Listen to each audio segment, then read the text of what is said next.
जी welcome back. दफा फिर आप सबको खुशामदीद करते हैं सुबह बखैर वाइब के साथ में। यकीनन आप लोगों ने ज़ोहिब पे गाना भी एंजॉय किया होगा। फैशन मुझे तो बहुत पसंद है, फैशन किसको नहीं पसंद होता है जी। और फिर ज़ोहिब ने इसी को बना के जी ये गाना भी बना दिया। खैर हम जब ब्रेक पे गए थे तो ज़ोहिब हमें बता रहे थे वो वाली बात कि एक साहिबा जो है वो ज़ोहिब जी जी जी जी जी जी हाँ मैं हम वापस आ गए। मैं टीवी पे देख रहा था ना, मैं हाँ वो कुछ बताया था ना जी आप बता रहे थे जो आप बता रहे थे वो कट कर दो। नहीं हम नहीं कट करेंगे। मैं सोच रहा था बिकॉज अभी मुझे फोन कॉल आ गया था। अच्छा हाँ तो मैंने कहा खबरदार ये बात हायर अथॉरिटी से कॉल आ गई, उन्हीं से आई थी।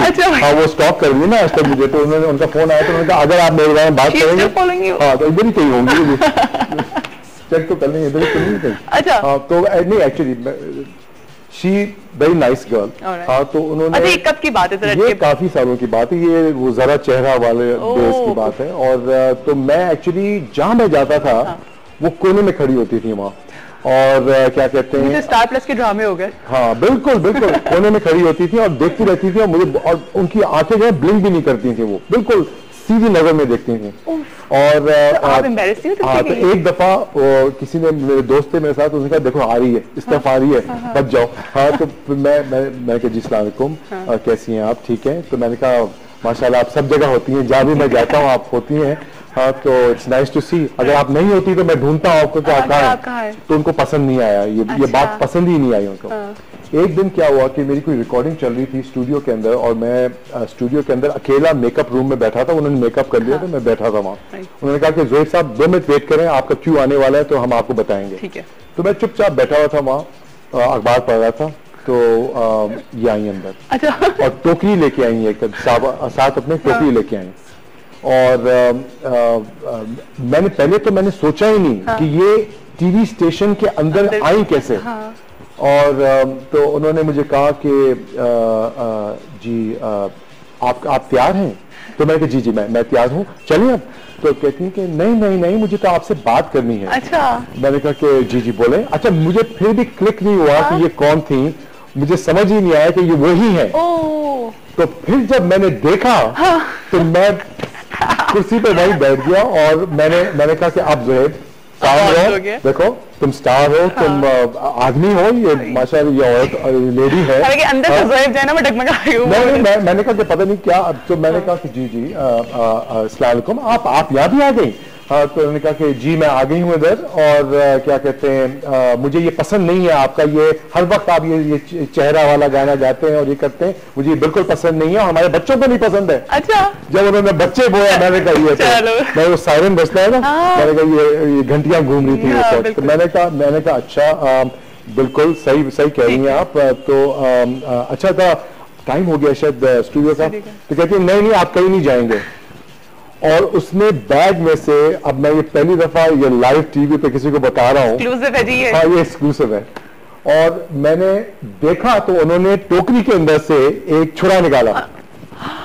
छुरा निकाल के उन्होंने कहा कि देखें बात ये कि ये मुझे बिल्कुल नहीं पसंद है जो आप कर रहे हैं, मुझे बिल्कुल मैं अप्रूव नहीं करती, आप बच्चों को छोड़ के चले गए। मैंने कहा देखिए मेरी तो शादी भी नहीं हुई है। कहते नहीं आप ये नहीं, कि मुझे पता था आप यही बोलेंगे, और आप हाँ ये आपकी शादी हुई भी है मेरे साथ और आप डिनाई ना करें। अच्छा यानी कि वो बच्चे मेरे, मैंने कहा मुझे नाम तो बता दो बच्चों का। हाँ अब तो माशाल्लाह मेरे अपने बच्चे हैं। हाँ तो उस वक्त मैंने कहा नाम, उस वक्त मैं इतना यंग था मुझे। तो मैंने कहा कि जी अच्छा। तो कहते हैं कि और वो जो छोटा है वो तो बहुत ही खफा है कि डैडी होते ही नहीं है। तो मेरी तो जान निकल गई। मैंने कहा ये तो आप मुझे छोड़ा मारेंगी। हाँ और तो मैंने कहा कि ठीक है आप बैठे जरा, चाय पियेंगी आप? हाँ तो कहती हैं कि नहीं मुझे चाय के लिए मैं नहीं आई हूँ उधर, और आप मुझे डिस्ट्रैक्ट करने की कोशिश नहीं करें। इत्तेफाक की बात है कि उस वक्त जो प्रोड्यूसर थे, he walked into the room, और उन्होंने फौरन बात को समझ लिया। जान बची तो थोड़ा शोर भी मच रहा था ना, तो उन्होंने फौरन समझ लिया बात को, और उन्होंने फौरन सिक्योरिटी को बुलाया। मगर मैंने कहा देखें एक ये फैन लड़की है, इसके माइंड में कुछ जो भी है प्लीज उसको मिसट्रीट ना करें। वो तो फिर मैंने कहा हम बिल्कुल नहीं करेंगे, बस उनको बिकॉज उनके पास डेंजरस वेपन है तो हम उनको उस तरफ ले जाएंगे, दूसरी तरफ सिक्योरिटी की तरफ। तो ये चीज है। अब ये एक्सक्लूसिव मैंने आपको दे दिया, मगर ऐसी चीजें अक्सर होती रहती है, सबके साथ होती है, जो भी सिंगल्स ये तो बहुत ही सरप्राइजिंग चीज है। ये बहुत ही मेरे लिए भी बहुत सरप्राइजिंग बात थी। तो मैं तो अब जहाँ भी अब ज़ुहैब अब होती है वो या नहीं, मैं आपको बताऊं कि जहाँ भी कोई एक छुरी निकालता है ना कि खाना खाने के लिए या खाना पकाने के लिए, को अगला जुमला याद मुझे वो याद आ जाता है। अच्छा, एक कॉल है, कॉलर है बहुत देर से वेटिंग पे। अस्सलाम वालेकुम। वालेकुम अस्सलाम, how are you? I am perfectly fine जी, आप कैसी हैं? सुबह बखैर। अल्हम्दुलिल्लाह, आई एम आल्सो फाइन। आपको भी सुबह बखैर। मैं अपने फेवरेट आर्टिस्ट बुलाया है। मैं इनकी इतनी फैन थी, जब हम लोग स्कूल टाइम्स में हुआ करते थे हमारे पेरेंट्स हमको कहते थे कि नहीं, हम ऐसे आपको अलाउ नहीं करेंगे, आपकी जो पॉकेट मनी है उसको आप लोग जमा करके कैसेट्स ले सकते हैं। और हम लोग इस तरीके से जमा करके इनकी कैसेट, और कोई इनका ऐसा एल्बम नहीं होता था जो हम लोग उधर छोड़, वो जैसे मार्केट में आता था कैसेट और वैसे। और उसके बाद फिर जिस वक्त हम लोग स्टडी कर रहे होते थे तो वो पेरेंट्स की एक वो होती, अगर तुम लोग इनको सुनोगे तुम्हारा ग्रेड नहीं खराब होना चाहिए। तो हम लोग जब स्टडी कर रहे होते तो मुझे याद है, मैं याद कर रही होती थी, पीछे से इनके सॉन्ग चल रहे होते थे। बिल्कुल। तो बोलते थे ठीक है, मेरा ग्रेड खराब नहीं होगा, मगर मैं मतलब एक क्रेज यानी हुआ करता था। आपकी ग्रेड्स अच्छी हो गई थी ना? आपकी ग्रेड्स अच्छे थे ना? और मेरे ख्याल से क्रेज हुआ करता था, नहीं क्रेज है, वो स्टिल है उस वक्त से अभी तक। मतलब हाँ, एक टाइम के साथ जो है ना, जब इन्होंने छोड़ दिया खुद, तो फिर ये है कि वो थोड़ा, वो जो कहते हैं ना, थोड़ी सी वो मध्यम हो जाता है। हाँ। लेकिन मुझे आज इनको देखकर जो एक बात जो है वो मुझे इनसे पूछनी है कि इन्होंने अपना एजुकेशन और म्यूजिक दोनों चीजें कैसे मैनेज की। बिकॉज मेरे साथ इस वक्त ये प्रॉब्लम है that my son is a very good singer। अच्छा। बड़े अवार्ड्स विन किए, मगर क्या होता है कि जब टीवी के शूट्स होते हैं या ये होता है रिकॉर्डिंग्स होती हैं, तो वो इतनी टाइम टेकिंग होती है, मैं उसका अलाउ नहीं करती कि अगर बाज़-औक़ात ये होता है रीटेक्स हो रहे हैं या एक दिन में के शूट्स हो रहे होते हैं, तो मैं उसको कहती हूँ नहीं, इस तरीके से तुम्हारी पढ़ाई, तुम्हारे ग्रेड्स खराब होंगे। बिल्कुल। तो वो मतलब एक तरीके से उसकी जो विश है, जो उसका जो कैरियर या जो ड्रीम है ना, वो मैं उसका एक्सप्लॉइट करूँ। चले ठीक है, थैंक यू सो मच जी आपके कॉल का। हाँ, आपने यानी किस तरीके से किया। अच्छा, मैं आपकी जो ये होस्ट जो है बहुत अच्छा ये शो कर रही है, मैंने बहुत तंग कम आपका शो देखा है। एक चीज मैं आपको ये भी कहूँगी, आप फेमस लोगों को तो बुलाती हैं, अनसंग हीरोज जो हैं, अच्छा, यू मस्ट कॉल देम। एक जो है ना, एक आपको अपने शो में एक ऐसा रखना चाहिए सेगमेंट जिसमें जो अनसंग हीरोज हैं उनको जरूर बुलाएं। बिल्कुल, ये जो है बहुत अच्छा होगा। और ज़ुहैब को आपने बुला के हमारी इतनी बड़ी विश पूरी की है, I can't tell you how much I am excited. I know. Thank you ji, thank you so much, thank you. और आपका कोई फेसबुक का आईडी है तो यू मस्ट।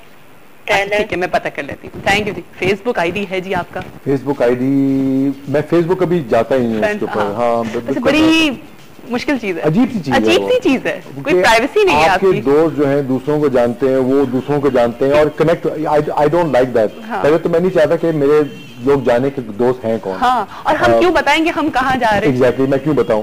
तो वो आई थिंक प्राइवेसी इशू होता है, पर सबका अलग अलग होता है। सब एवरीबडी हैज अ डिफरेंट। अच्छा ज़ुहैब, कैसे आपने कंटिन्यू कर लिया था सिंगिंग को भी और एजुकेशन को भी अपनी, वो जानना चाह रही हैं आपकी व्यूअर्स? बस आई थिंक ये आदमी को बस टाइम अपना ऑर्गेनाइज करना होता है सही तरीके से। अगर आप ऑर्गेनाइज कर लें तो आपको सब कुछ कर सकते हैं, आप सब कुछ कर सकते हैं। टाइम मैनेजमेंट का सबसे ज्यादा इम्पोर्टेंट चीज। Time management. अच्छा ज़ुहैब, उस वक्त बहुत सारी, ये भी सुना था कि उस वक्त बहुत सारी प्रॉब्लम्स भी आई थी, बहुत सारे लोगों ने एक्सेप्ट नहीं किया था आप लोगों को, बहुत सारी हर्डल्स आ रही थी, पाकिस्तान में भी बहुत सारी प्रॉब्लम्स आई थी। किस टाइप की प्रॉब्लम्स आती थी उस वक्त, और स्पेशली नाज़िया को, कि उनको अपने आप को मनवाना इस फील्ड में बहुत मुश्किल हो गया था?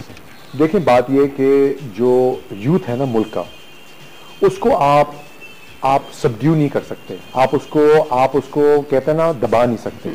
और अगर आप दबाएंगे तो वो ऑटोमेटिकली वो खुद ही निकल आएंगे।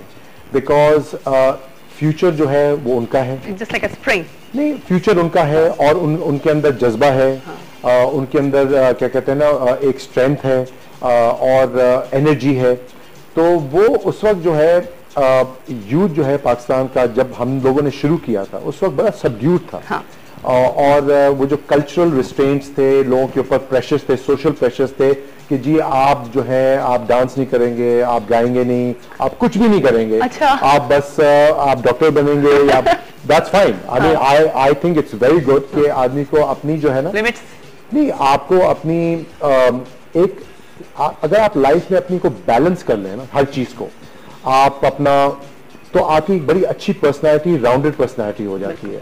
तो ये नहीं होता कि जी आप खाली एक ही चीज करते रहें सुबह से लेकर रात तक। आप डॉक्टर बने तो आप और कुछ नहीं कर सकते, ये सही नहीं है।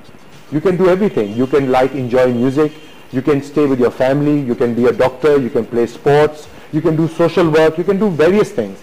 तो आप जितनी चीजें चाहें करने के लिए आप कर सकते हैं if you prioritize it and you manage it properly. ठीक है। तो उस वक्त प्रॉब्लम्स किस टाइप की आ रही थी?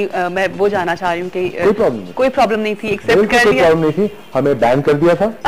तो एक छोटा सा प्रॉब्लम था, हम बैन हो गए थे। हाँ। क्या कहते हैं, थ्रेट लेटर्स आते थे हमें, मगर कोई प्रॉब्लम नहीं था। मैं कह रहा हूँ कोई प्रॉब्लम नहीं था, ये तो होता रहता है, this is part of it. और ये मुझे आपको नहीं लगता कि अब इस तरह का कुछ नहीं हो रहा होता है और उस वक्त ये हुआ तो कहीं होता था कि यार उस वक्त ये सब कुछ हुआ और अब हमने हर चीज को एक्सेप्ट कर लिया? तो इसीलिए मैं आप लोगों को कह रही थी कि आप लोग ट्रेंड सेटर थे, आप लोग इस ट्रेंड को लेकर आए कि जी सब लोग एंजॉय कर रहे हैं उस गाने पे, थोड़ी सी मूवमेंट भी आ रही है। लेकिन मैं आप लोगों को क्वालिफाई करूंगा, मैं कहूंगा कि हम लोग एट दैट टाइम इत्तेफाकन हम लोग आवाज बन गए थे यूथ की।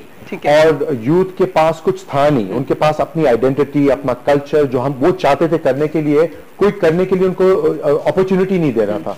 तो जैसे हमारी म्यूजिक आई है तो लोगों ने कहा कि यार यही चीज उसको पकड़े, we love this, this is us, this is. और दूसरी बात है कि उस वक्त बड़ा या तो होता था बिल्कुल ईस्टर्न म्यूजिक होती थी या बिल्कुल वेस्टर्न म्यूजिक होती थी। तो लोगों को पसंद बहुत थी वेस्टर्न म्यूजिक, बिकॉज उसके अंदर एक चार्म था, मगर नेचुरली अपना जो कल्चर है, आपकी अपनी चीज है, वो अपनी चीज है। तो ये किसी ने उस वक्त उसको मर्ज नहीं किया था, तो हमने उसको दोनों चीजों को मर्ज कर लिया था। तो हम वो भी सुनते थे, वो भी सुनते थे, तो ऑटोमेटिकली एक चीज निकल के आ गई थी। तो that was very very important for us and very important for the public, because they उनकी इमेजिनेशन जो है ना वो उसने कैच कर लिया था। तो प्रॉब्लम कोई नहीं था, हमारे पाकिस्तान में कोई प्रॉब्लम ही नहीं है। हाँ, सबसे बड़ा मसला तो यही है। आप देखें, आपने मुझे खुद कहा था कि मैं मॉर्निंग शो करती हूँ, मैं बिल्कुल लाइट रखूंगी उसको, बिकॉज हमारे ऑलरेडी इतने प्रॉब्लम्स हैं, मसाइल इतने हैं हमारे और मसले हैं, और तो मैं बिल्कुल इसको लाइट रखना, and I agree with you, हम इसको लाइट रखेंगे, जो भी हमारे मसले मसाइल हैं उसको सॉर्ट आउट कर लेंगे। और देखिए, मेरा ये समझना है कि जब हम इस मीडिया को यूज कर रहे हैं, जब हम स्क्रीन को यूज कर रहे हैं, तो भाई हम वैसे इतनी प्रॉब्लम्स हैं और लोग कहते हैं घर के मसलों को घर के अंदर ही सॉल्व करें तो ज्यादा बेहतर है। हम स्क्रीन के ऊपर बैठ के इतना उछाल रहे होते हैं, इतना कुछ कह रहे होते हैं और फिर वाइंड अप करके घर चले जाते हैं और अपने कामों में लग जाते हैं। तो आई थिंक हमें लोगों को एंटरटेन करना चाहिए, राइट? मैं तो देखिए, मेरी तो एक रिक्वेस्ट है इवन मीडिया को, मैं कहूंगा कि आप ज्यादा टाइम दे रहे हैं सियासतदान को, आप ज्यादा टाइम दे रहे हैं सेंसेशनलाइज ज्यादा कर रहे हैं, आप उसको ना करें। बिकॉज ये मुल्क हमारा है, इसकी ओनरशिप हमें लेनी है, इसकी इमेज जो है वो भी हमारे हाथ में। बिल्कुल। और आप देखें कि मैं लंदन में रहता हूं, ठीक है, वहां मैं देखता हूं कि जैसे ही पाकिस्तान का नाम आता है, कुछ ना कुछ बुरी चीज होती है तो पाकिस्तान को इमीडिएटली अटैच कर देते हैं उसके साथ। तो ये क्यों है? और हिंदुस्तान में बहुत सारी चीजें होती हैं, वो कभी अपने मुल्क के बारे में कुछ नहीं कहते, वो दबा के रखते हैं। और हम क्यों उछालते हैं? हमारा अपना मुल्क है, ये हमारी अपनी जमीन है, और इसको हमें प्रोटेक्ट करके रखना चाहिए। तो मैं समझता हूं कि ये जो सियासतदान है ना, अपने मतलब के लिए, अपने गेम के लिए एक दूसरे को मलाइन करते हैं, एक दूसरे के ऊपर चीखते हैं, चलाते हैं। एक ड्रामा है, पूरा एक ड्रामा है, और ये टोपी ड्रामा है। और इसको जो है ना, हमें एज द पब्लिक, अवाम और जो मीडिया है, इनको ज्यादा प्लेटफॉर्म नहीं देनी चाहिए। बिल्कुल जी। इसी बात पे आगे ये कॉल देखते हैं, कौन है हमारे साथ? अस्सलाम वालेकुम। अस्सलाम वालेकुम जिया, सुबह बखैर। सुबह बखैर, क्या हाल है आपके? मैं बिल्कुल ठीक हूँ, और आज तो बहुत ही मजा आ रहा है क्योंकि आपने हमारे वीकेंड को बहुत स्पेशल बना दिया। बस ये वतन को बुलाकर। तो फिर बात करिए आप ज़ोहिब से। अस्सलाम वालेकुम। अस्सलाम वालेकुम, कैसी हैं आप? मैं बिल्कुल ठीक हूँ, और मैं भी आपकी एक फैन हूँ, और शुरू बचपन से फैन हूँ, और आपको बहुत पसंद करती हूँ। और जो है मेरे जो अब मेरे बच्चे पसंद करते हैं। तो मैं ये कह रही थी, आपकी बातें मैं सुन रही थी और बहुत अच्छी आप बातें कह रहे थे। तो पहले तो चलो आप लोग बैन हो गए थे, नाजिया हसन चली गई हैं, और जो है, लेकिन आप तो है ना, तो अब तो कोई मसला नहीं है, अब तो डेमोक्रेसी है, चाहे जैसी भी है। लेकिन यह कि आप लोग अपने